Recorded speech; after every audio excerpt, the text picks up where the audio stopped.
Mais Sakura, c'est Rosalis, salut. Voici comment je dessine Hanano-kun de À tes côtés. C'est parti pour un nouveau dessin super facile, papier-crayon, cette fois-ci rarissime avec moi, un personnage masculin, personnage majeur de Hanano-kun Tokoi no Yamai, un manga qui paraît aux éditions Akata sous le nom À tes côtés. Donc je commence par tracer les yeux, le nez. Ici c'est une vue de 3/4. Et en fait au départ j'aurais voulu faire ce dessin avec des traits de construction parce que les proportions sont un peu particulières. C'est pas du tout les mêmes que pour des personnages féminins que j'aurais fait plus arrondis par exemple.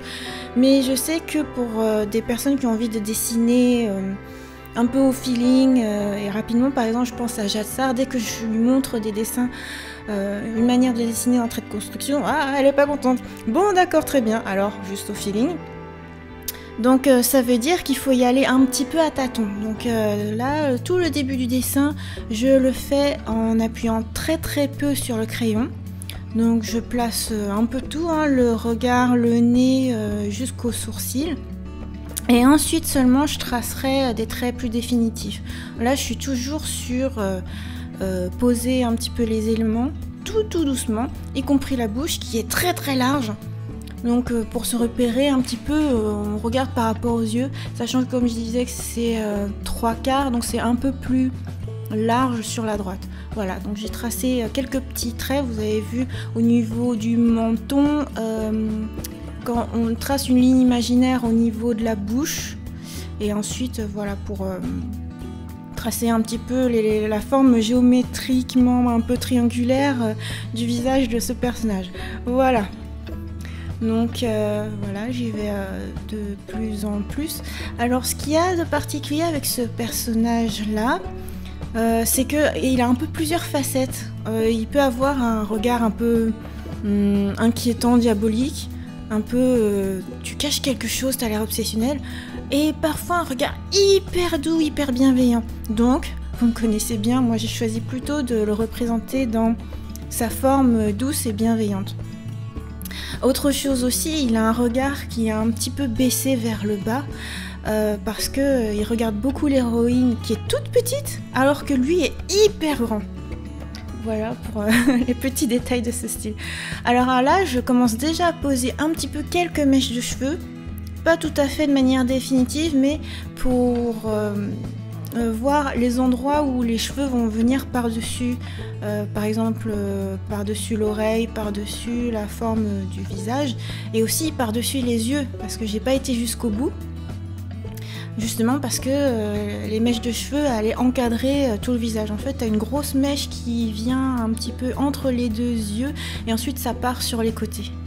Voilà, ne surtout pas oublier que ce personnage rougit toujours un petit peu, c'est sa marque de fabrique.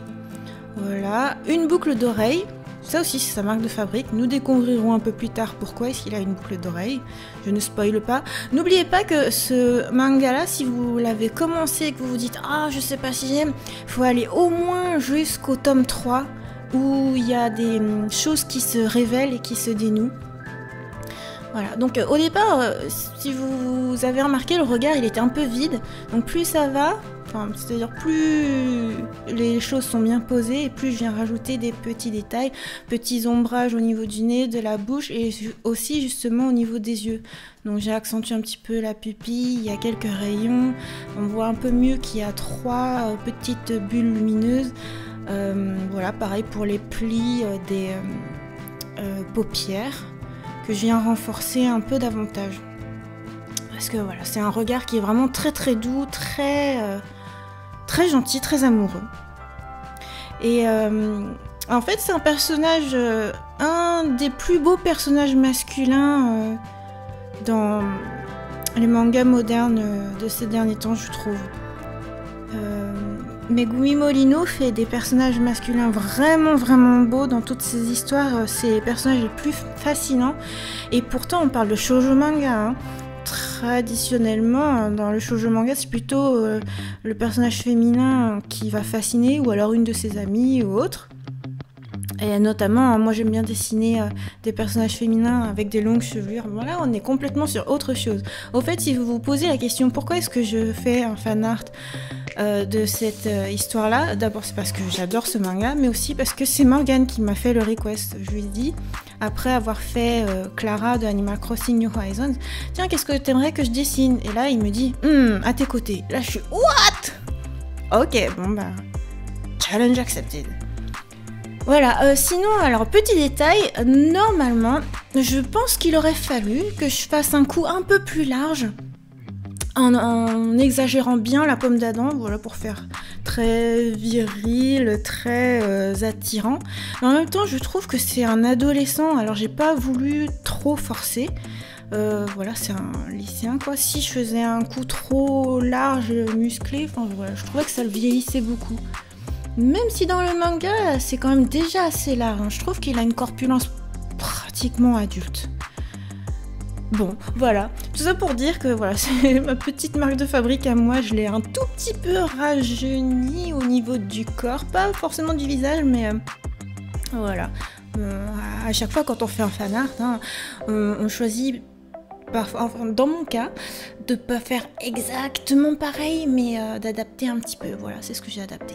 Donc, je vous disais que la chevelure, j'avais juste posé un petit peu quelques mèches. Maintenant, je viens détailler tout ça. Donc voilà, et forcer dessus aussi. Normalement, il a une chevelure noire, enfin une chevelure d'asiatique, quoi.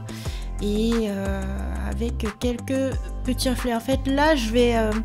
surtout, je vais pas tellement faire ombrage et tout, quoique si là je suis en train de faire modéliser là où il y a une surbrillance. Et en fait, je vais surtout tracer cheveu par cheveu comment est-ce que les cheveux vont se poser par rapport au crâne, par rapport aux mèches qui sont en dessous et tout. Voilà. Donc c'est plus un travail comme ça, un ressenti comme ça, et pas un travail d'aplat, d'ombrage, voilà. Quand je dessine juste en crayon comme ça, c'est ce que j'aime bien faire. C'est un peu ma partie préférée. Mais il faut bien s'essuyer les doigts. Donc là, c'est ce que j'ai fait tout à l'heure. Parce que du coup, il y a plein de carbone qui vient se déposer sur ma main. Donc voilà, ne pas oublier... soit d'avoir un papier buvard, soit s'essuyer les doigts. Bon, moi je préfère m'essuyer les doigts. Je trouve que c'est sympa aussi des fois quand t'as quelques petites traces de bavure. En l'occurrence, là ça vient un peu lui déposer un petit peu de carbone mignon sur la pommette. Bah, je trouve que c'est chouette. Ça rajoute un petit peu de cachet. Voilà, donc il a plein de mèches qui partent un peu... sur la gauche, sur la droite. Surtout en fait c'est des cheveux qui se finissent en étant un peu fins. Je trouve que c'est joli et puis ça vient accentuer un petit côté mystérieux dans ce personnage. Voilà, alors il a les cheveux plus courts, hein. À un moment donné dans l'histoire il se coupe les cheveux, mais bon, j'avais envie de lui mettre quelques mèches de cheveux sur la nuque quand même. Voilà, je viens rajouter quelques petits traits, petits ombrages un peu, renforcer les contours, l'intérieur de l'oreille, le cou. Pour ce qui est de son uniforme, je l'ai fait un peu rapidement tout à l'heure, donc voilà, je viens rajouter quelques petits ombrages, petits motifs aussi, parce que son col a un petit liseré. Voilà, cela dit, je vais pas détailler plus que ça. Ah oui, si, sa cravate aussi qui est tramée.